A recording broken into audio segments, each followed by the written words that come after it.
Hello नमस्कार दोस्तों, आज हम बात करेंगे पायरिया के बारे में। जी हाँ, बहुत ही कॉमन प्रॉब्लम है पायरिया, जिसको पेरियोडोंटाइटिस कहते हैं। बहुत कॉमन प्रॉब्लम होती है पायरिया, लेकिन इसे नज़रअंदाज नहीं करना चाहिए, क्योंकि दिक्कत तभी स्टार्ट होती है जब ये स्टार्टिंग में ही पेशेंट को हो जाती है। उसे नज़रअंदाज करते ही जाते हैं।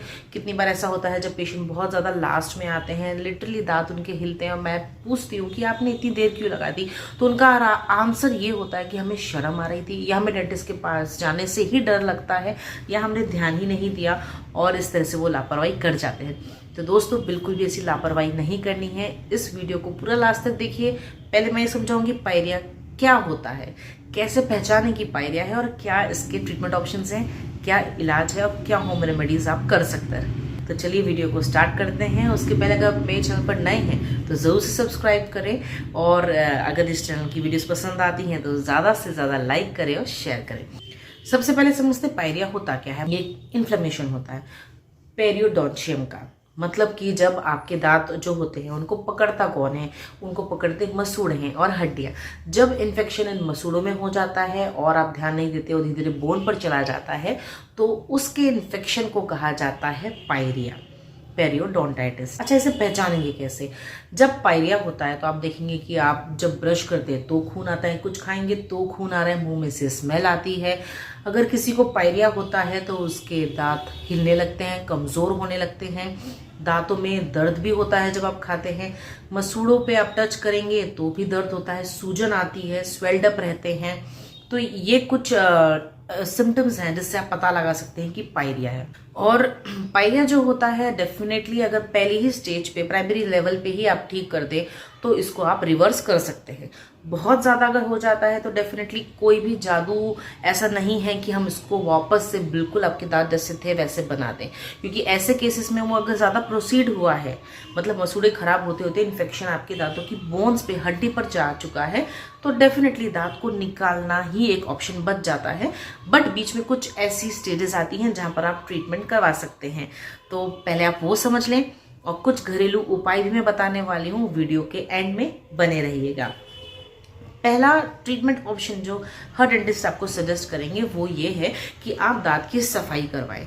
जी हाँ, दांत की सफाई साल में 2 बार अवश्य कराएं, क्योंकि क्या होता है, कितनी बार ऐसा होता है कि पेशेंट बोलते हैं हम ब्रश तो कर रहे हैं, अच्छे से ध्यान रखते हैं मुंह की साफ सफाई का, फिर ये कैसे हो सकता है। एक्चुअली बहुत बार ऐसा होता है कि आपकी ब्रशिंग टेक्निक ही सही नहीं है, आप गलत तरह से ब्रश कर रहे हैं, जोर जोर से ब्रश कर रहे हैं, मसूड़े आपके डैमेज हो रहे हैं, और दांतों पर खाना फंसता ही जा रहा है, ब्रशिंग टेक्निक ही आपकी गलत है, तो वो जो आप ब्रश करते हैं उसका कोई फ़ायदा नहीं होता, क्योंकि दांतों के बीच में, दांतों के पीछे की सतह में स्पेशली ब्रश लोग नहीं करते और वहाँ पर खाना जमने लगता है, और वो जो खाना जमता है, वो जो प्लाक कैलकुलस डिपॉजिट हो जाते हैं दांतों पर, उससे फिर मसूड़े खराब होते हैं और दांतों की हड्डी तक पहुँच जाता है इन्फेक्शन, और पायरिया हो जाता है। तो सबसे पहले ट्रीटमेंट ऑप्शन यही होता है प्राइमरी लेवल पे भी, और कोई भी पायरिया के ट्रीटमेंट में क्लीनिंग कराना, जिसे स्केलिंग कहते हैं, डेंटिस्ट सजेस्ट करते हैं। तो आप डेंटिस्ट के पास जाइए, स्केलिंग करवाइएगा। वो आपको ये भी बताएंगे कि किस तरह से अगर आप स्केलिंग कराते हैं तो आपके मसूड़े अच्छे हो सकते हैं, और अगर ज़्यादा खराब है, क्यूरेटाज रूट प्लानिंग जैसी ट्रीटमेंट होती है, वो भी डेंटिस्ट करते हैं। सेकेंड, बहुत बार टेढ़े मेढ़े दांत होते हैं, वहाँ पर ब्रश नहीं जाता है तो पॉकेट फॉर्मेशंस हो जाती हैं, तो फिर इस वजह से भी पायरिया उस जगह पर हो जाता है। तो डेफिनेटली डॉक्टर आपको बताएंगे स्केलिंग करवा लें, और उसके बाद फ्लॉस करने के लिए डॉक्टर आपको सजेस्ट करेंगे, जब भी खाना खाएं कुल्ला करने के लिए बोलेंगे। एक्चुअली क्या होता है कि जब दांत आपका इस लेवल पर खराब है कि वो स्केलिंग से ठीक होता है तो बहुत अच्छी बात है, साथ में फिर वो ज़्यादा जब खराब होने लगता है तो उसके बाद पेशेंट्स को बताया जाता है कि आपको फ्लैप सर्जरी की ज़रूरत पड़ती है। उसमें वहाँ पर इंसिजन दे करके फ्लैप को हटा देते हैं, अच्छे से डीप क्लीनिंग दांतों की, मसूड़ों की कर दी जाती है, और उसके बाद वहाँ पर वापस से फ्लैप को सूचर कर दिया जाता है, और वहाँ पर हीलिंग हो जाती है और दांत अपनी पकड़ लेने लगते हैं और बहुत स्वस्थ हो जाते हैं। तो फ्लैप सर्जरी एक ऑप्शन है। स्केलिंग मैंने आपको बताया। इस तरह से बोन ग्राफ्ट भी किया जाता है, जब बहुत ज़्यादा दिक्कत बढ़ जाती है तो बोन ग्राफ्ट भी किया जाता है। आर्टिफिशियल बोन वहाँ पर रख दी जाती है और उस बोन का रिजल्ट आता है। जैसे जैसे समय बीतता हीलिंग होती है और दांत स्वस्थ होने लगते हैं, मसूड़े स्वस्थ होने लगते हैं। तो ऐसा होता है कि दांत बहुत ज़्यादा हिलने लग जाते हैं, तो डेफिनेटली दांतों को निकालने के अलावा कोई ऑप्शन नहीं बचता है, और फिर उसके बाद आपको रिमूवल पार्शियल डेंचर या फिक्स पार्शियल डेंचर या इम्प्लांट डेंटिस्ट सजेस्ट करते हैं और वहाँ पर नकली दांत लगा दिए जाते हैं। बट अब हम बात करते हैं कि क्या ऐसे होम रेमेडीज़ हैं जो आप ट्राई कर सकते हैं अगर ज़्यादा पायरिया नहीं बढ़ा है। डेंटिस्ट ने कहा है कि आप खुद से अब इसका ध्यान रख सकते हैं, स्केलिंग आपने करा ली है, तो क्या ऐसी होम रेमेडीज़ है जो आप ट्राई कर सकते हैं। देखिए, सबसे पहले आपका ब्रशिंग पैटर्न सही होना चाहिए। आप जोर जोर से ब्रश ना करें, 2 मिनट हल्के हाथों से सॉफ्ट ब्रिसल वाले टूथब्रश से ही आपको ब्रशिंग करनी होती है। 2 टाइम करनी है, सुबह करें और रात में सोने के पहले, तो बहुत ज़्यादा ज़रूरी होती है। डायरेक्शन आपका राउंड राउंड होना चाहिए, हॉरिजॉन्टल नहीं होना चाहिए। इसके अलावा आप जब भी खाना खाएं कुल्ला करें, सादे पानी का आप कुल्ला करें। नमक का कुल्ला करते हैं तो बहुत अच्छी बात है, फिर आपको कोई मसूड़ों की तकलीफ नहीं होगी, कैविटीज़ भी नहीं होंगी। तो फ्लॉस करें जब भी खाना खाते हैं, दांतों के बीच में अनाज फंसता है, उसके बाद बहुत सारे दांतों में मसूड़ों में दिक्कतें आती है, तो फ्लॉस करें। पानी खूब पिएं। अगर शरीर में विटामिन सी, डी मिनरल्स की कमी आती है तब भी ये दिक्कतें आती है, तो उसका भी ध्यान रखें।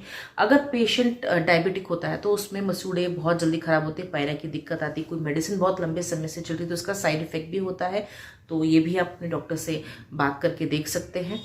इसके अलावा हार्मोनल चेंजेस बहुत बड़ा रीज़न होता है। प्यूबर्टी होती है या फिर मेनोपॉजल हो या फिर प्रेगनेंसी के दौरान फीमेल्स में बहुत देखा जाता है, उस दौरान भी ये होता है। तो ऐसे में आप एलोवेरा की मसाज कर सकते हैं। एलोवेरा जो होता है आप सब जानते हैं वो स्किन और हेयर्स के लिए बहुत अच्छा होता है।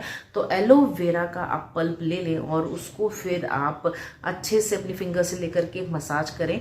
नीचे के मसूड़ों को इस तरह से मसाज करके ऊपर लाएं और सेम ऊपर के मसूड़ों पे एलोवेरा को लेकर के नीचे की तरफ लाएं।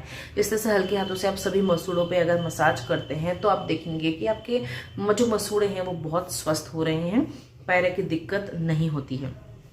फिटकरी का कुल्ला आप करें। फिटकरी को 1 गिलास पानी में लें, घुमाएं और उस पानी से आप कुल्ला करें, तो आप देखेंगे कि पायरिया की कंप्लेंट बहुत कम हो जाती है।